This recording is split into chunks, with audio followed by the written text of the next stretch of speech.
ED గారికి మరి RTC మరి ఆర్ఎంల గారికి డిఎంల గారికి మరి సిబ్బందికి తెలుగుదేశం నాయకులకు మాజీ జిల్లా పరిషత్ సభ్యులకు మరి నా మిత్రులకు నా శ్రేయభిలాషులకు నా బంధువులకు తెలుగుదేశం నాయకులకు అందరికీ కృతజ్ఞతలు.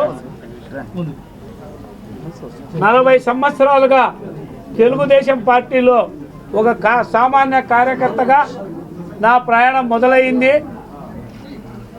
మాన్య ముఖ్యమంత్రి వర్యులు అనేక సందర్భాల్లో నాకు అవకాశం కల్పించడం జరిగింది.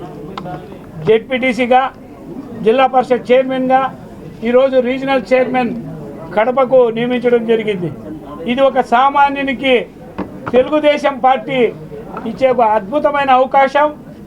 సోషల్ ఇంజనీరింగ్ అంటే తెలుగుదేశం పార్టీలోనే మహానుభావుడు కీర్తిశేషులు నందమూరి ఎన్టీ రామారావు గారితో నుంచి నేటి వరకు తెలుగుదేశం పార్టీ అట్టడుగు వర్గాలు, బీసీలు, ఎస్సీలు, ఎస్టీలు అందరికీ రాజకీయ చైతన్యం ఇవ్వడమే, రాజ్యాధికారం కూడా ఇవ్వడమైనదని ఈ సభముగా తెలియజేస్తున్నాను.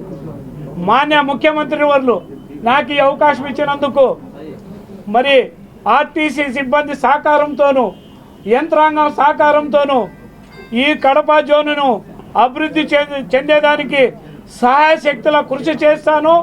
మరి ముఖ్యమంత్రి గారు, ఉప ముఖ్యమంత్రి గారు, మరి బీజేపీ పెద్దలు, మరి ముఖ్యంగా మా యువ నాయకుడు, యువగళం పాదయాత్ర సారథి నారా లోకేష్ బాబు గారికి అందరికి కూడా కృతజ్ఞతలు తెలుపుకుంటూ సెలవు తీసుకుంటున్నాను.